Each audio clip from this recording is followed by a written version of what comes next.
The dystopian future many of us have talked about and speculated on for many years has become the day-to-day reality in the lives of all of us, not only in this parish and in this country, but across the globe as well, as the coronavirus takes its grip.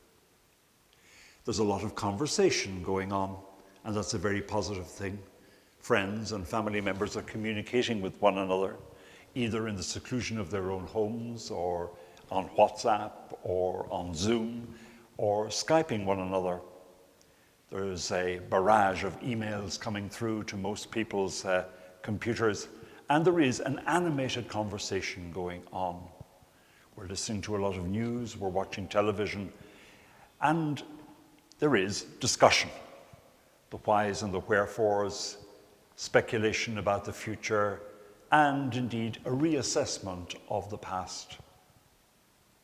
Did we make mistakes in the past that have led to the hugely changed future to which we can now look forward? That sort of animated discussion. And among those of us who are Catholics, those of you who are still deeply and profoundly attached to your parish church and miss being here very much, I know that religion forms an indispensable part of your conversation, and your faith is something which also shapes the judgments you make of the multiple issues presenting themselves to you and to your families at this time. So we're in very good company today because we're with those two disciples of Jesus on their way from Jerusalem to Emmaus. They were talking about recent events that had occurred in Jerusalem. They were talking about the crucifixion of Jesus of Nazareth, their leader and friend, their master, their teacher, their rabbi. And they were wondering, why on earth did this happen? They had placed so much hopes in him. He, they said, was going to set Israel free. And suddenly, they were joined by a companion whom they didn't recognize, but somebody who obviously was curious. What are you talking about? And he listened with an open ear. He let them have their say first. He let them articulate their hopes, to be frank about their disappointments, to share their bafflement at what had happened. And then he invited them to reassess things. He said, let's look at it from a different perspective. Let's go back into the roots of our Jewish tradition. Let's see what the prophets said. Let's see what the promises God had made to his people. He was going to send Messiah. I wonder, he speculated with them, has Messiah actually come? And then the two disciples began to, through the perspective of the history of their own people, of the sacred past of God's relationship with his chosen people, to see the questions of today in a new light. Later they were able to say to one another, didn't our hearts burn within us as we heard the word being shared with us? I've often asked that question of you on a Sunday as we listen to the gospel, particularly in this Easter season.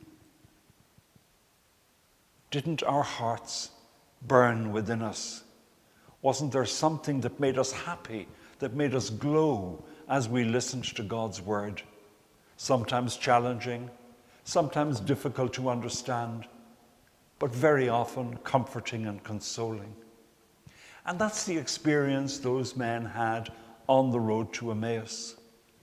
They recognized their companion, whom they invited to stay. Do stay with us, won't you? The day is almost over. Come and share our hospitality. They were the hosts of the meal. After all, they had invited the unknown Jesus to share with them. But then it was he who shared with them in the breaking of bread, and they recognized him. You are all, most of you, at home now with your families. I imagine there must be stress and strain inevitably of being confined to a small space. You're talking about all sorts of things, with some fear and trepidation about the future, and looking back at the past and dealing with the immediate challenges of the present. But if you are looking at these things through the perspective of faith, it's important to remember that in this season, that faith we have is based on the good news of Easter, that Jesus has risen from the dead, that on the cross he triumphed over that primordial enemy of the human race, namely death, and ushered in new life for all of us who believe in him. Let that hope in new life animate your day-to-day existence today. Let the message and the promise which Jesus of Nazareth not only preached and taught in his earthly life, but made concrete and real through being raised from the dead on the first Easter Sunday. Let your hearts burn too within you as you share together as a family, or if you are reading the scriptures on your own and listening to the word on your own. Let it be a balm to your soul. Let it ease your troubled imagination.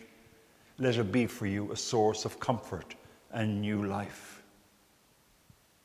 The good news is Jesus has risen from the dead.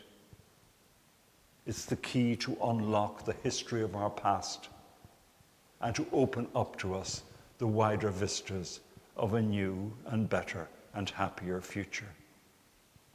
And a final thing to remember, as the author of the letter to the Hebrews said, no matter what troubles we have, no matter what difficulties confront us, we have here no lasting city.